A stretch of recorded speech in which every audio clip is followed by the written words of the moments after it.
Hey, konnichiwa, minasan, it's Gray from Akazashi's Tea House, back with another video at last. Okay, I've got a review of the final issue 6 of 6 of The Riddler, Year 1, written by Paul Dano and with art by Stevan Subic. Yes, believe it or not, I dropped my review of issue 1 back at the end of October last year, so this has been a 10-month journey to get here. They've been bringing out the issues once every 2 months, and they've kept that steady release schedule. But I tell you what, I think a lot of people kind of forgot this was even coming out. So that's what I've heard in the ether. So yeah, the question is, how does it finish? Does it tie up the story well? Is it worth buying? Well, from what I've heard from a lot of people, they're going to wait for the trade and read this in one go in the trade. Yeah, I don't know. For me, I've been enjoying it. I've been really kind of hyping this series up because I thought it started very, very well, especially the first 3 issues at least. But I do like this style. I like this kind of vertigo, indie, dark, almost experimental style. And I was enjoying Paul Dano's take on the character of Edward Nashton. Yeah, not Edward Nigma in this. So this is a pretty decent finish. It's not great, and it's not very poor. So I would say if you've been buying the first 5, then this is a definite buy, isn't it? You must get the end of the series. But I don't know. It kind of left me a little bit disappointed, to be honest. That's being fair, I guess. The art is gorgeous. As I said, it's very kind of almost experimental or indie vertigo style, which you'll see when I show the story summary. And the writing's pretty good, but if I've got one major criticism, it's that the writing kind of repeats a lot of the tropes, repeats a lot of the things. You've got the main character, Edward Nashton, saying, just breathe, shh, just breathe. That's been running through the whole series. And okay, yeah, we know he's having a breakdown. He thinks that he and Batman have got the same kind of ideas about how to take care of the criminal element in Gotham City. But as you know, if you've seen the Matt Reeves Batman movie, you know what happens there. As for this issue, I'd give it 7.5 out of 10. And for the whole series, thinking about it, mainly for the art, 8.5 out of 10.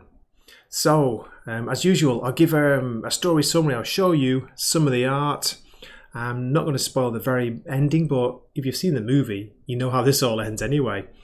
There is a really good scene in here as well, which I wanted to show, but I do give a little mini spoiler warning when that's coming up, so you can skip ahead to the outro if you want from there. But yeah, do let me know what you think at the end, and let me know if you like the art and if this story was worth it or not. Okay, so please keep watching. Here we go. Here's the synopsis. The time has come. Edward Nashton's long, painful psychological journey and downward spiral have finally brought him to the point where he's ready to take direct action against the corrupt of Gotham. Embittered and abandoned, and believing the world is aligned against him, he's reached the time to lash out. His extensive research and clandestine operations have left him with a deeper knowledge of the city's web of criminality than anyone in Gotham. And now he knows exactly which targets to strike and when. Who is it? Anna June opens the door, looks out, but there's nobody there. Looking down, she sees an envelope with a green question mark and some strange symbols on it. She picks it up, opens it, and finds 2 train tickets to Metropolis. There's also a small note saying, "Computer." She logs in. What is this? Your ticket out of here. But they'll come after me. No, they won't. October 30th will be your last day at work. You receive a package, follow instructions, then go to the train. You're crazy. Who are you? It's not safe. I know how they killed your father. And that's how the issue opens. 2 gorgeously drawn pages by Stevan Subic, minimal dialogue. Then we switch scenes and we're catching up with Edward Nashton. He's visiting the Arkham Asylum. This is the oldest part of the hospital, the first to be used by Amadeus Arkham himself. Look closely at the middle panel here. We see, look at the faces that Edward's seeing. Everyone has a strange, grimacing like monster or creature's face. Have you ever seen his ghost?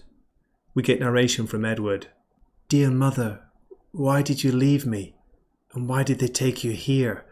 They put you with the crazies, with the criminally insane.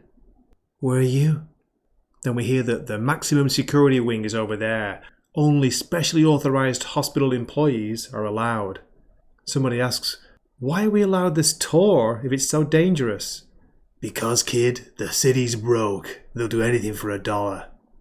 And then we hear that the Wayne family donated money in the 20th century to help upgrade certain facilities. The original rooms were deemed inhumane. Again we get Edward's narration. I'll come home for a different reason, Mother. The Ark will be our life raft. We will watch the rats drown. And then he's imagining that when it's all over, he and Batman will walk away into a better world together. I'm just again going to comment on the art by Stevan Subic. Look at that. Great, mysterious, moody, gothic view of Gotham City. And then we get the title page for Chapter 6, Judgment Day. Look at that gateway to Arkham Asylum with a strange eye symbol on it. And then above, 2 owls watching. I don't know about you, but something always kind of freaked me out about owls. Thursday, the 24th of October. We see the mayor. I believe in Gotham. Then we see him through Edward's eyes, and it's frightening, like some kind of monster. We hear that Edward is scoping the places out, putting the final touches to his plan. My masterpiece nearly ready. Here we get the first of 2 glorious double-page spreads. Look at the art here by Stevan Subic. I know I keep going on about it, but it's just gorgeous and it's pure storytelling. There's minimal dialogue on here, if you notice, for a very slight narration. We're hearing about Edward following your work, which means Batman's work. Look at this now. The New Beginnings Animal Rescue, which we've already learned is a front for various criminal organisations. We see the drugs being dealt, the drugs that later appear in the Batman movie. And we see consequences of what happens when they're dealt. And then the second double page spread is glorious, dark Batman action. I love the way Subic draws the Batman costume from the movie. Whatever you think about the costume, it looks great on the page here. I've tried to reach you, says Edward, but all methods have failed.